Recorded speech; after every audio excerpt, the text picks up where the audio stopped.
নির্মাণের ২ বছর না পেরুতেই পরিত্যক্ত হয়ে পড়েছে বান্দরবানে নির্মিত দৃষ্টিনন্দন টানেল। রক্ষণাবেক্ষণের অভাবে বৃষ্টি হলেই টানেলের ভেতরে জমছে মাটি, ফাটল বেয়ে গড়িয়ে পড়ছে বৃষ্টির পানি। এমনকি বিভিন্ন স্থানে গর্ত সৃষ্টি হয়ে চলাচলের অনুপযোগী হয়ে পড়েছে সড়কটি। পৌর এলাকার জনগণের সুবিধার্থে টানেলটি তৈরি হলেও তা এখন গলার কাটা হয়ে দাঁড়িয়েছে স্থানীয় বাসিন্দাদের কাছে। বর্ষায় পাহাড় ধসের ঝুঁকি এড়াতে এবং পর্যটন সুবিধার জন্য ২০২৩ সালের অক্টোবরে পার্বত্য চট্টগ্রাম উন্নয়ন বোর্ড নির্মাণ করে প্রায় ৫০০ ফুট দীর্ঘ এবং ২৮ মিটার প্রশস্ত এই টানেল।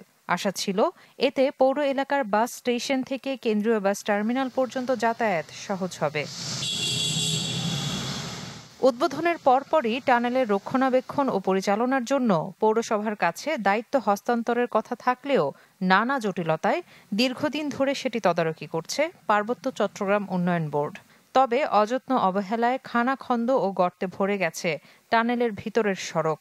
শুধু তাই নয়, বিভিন্ন জায়গায় ফাটল সৃষ্টি হওয়ায় সামান্য বৃষ্টিতেই ঝর্ণার মতো পানি নামে এর দেয়াল বেয়ে।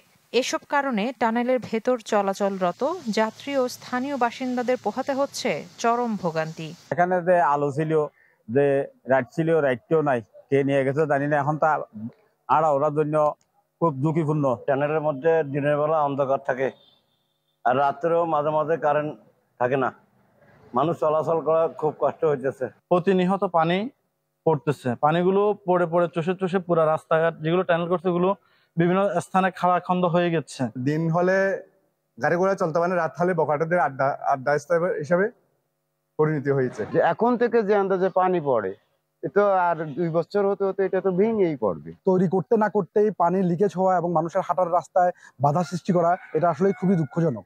এটা যারা বানিয়েছে এবং যারা এর দায়িত্বে ছিল তাদেরকে জবাবদিহিতার আওতায় আনা উচিত। সরকারের কাছে আমাদের একটা দাবি যে টানেলটাকে সুন্দর করে আমাদের চলাচলের রাস্তার উপযোগী করার জন্য প্রয়োজনীয় অর্থ বরাদ্দ পেলে দ্রুত টানেলের সংস্কার কাজ শেষে তা পৌরসভার কাছে হস্তান্তর করা হবে বলে জানান বোর্ডের নির্বাহী প্রকৌশলী। পানি পাইপগুলো দিচ্ছি, তারপর যেগুলা ইলেকট্রিক কানেকশন মানে বিদ্যুৎ চলার জন্য যেগুলো করতেছি সবগুলা কিছুদিন পর পর চুরি করে নিয়ে যাচ্ছে, কেবলগুলো চুরি করে নিয়ে যাচ্ছে। এগুলো এই মেইনটেনেন্সের বিষয়গুলো আমরা নতুন স্কিম নিয়ে করে পৌরসভাকে হ্যান্ডওভার করবো। ২০১৮ সালে কাজ শুরু হয়ে ৫ বছরে মোট ১১ কোটি টাকা ব্যয়ে নির্মাণ করা হয়েছিল বান্দরবানের এই টানেল। Desk report, channel 24।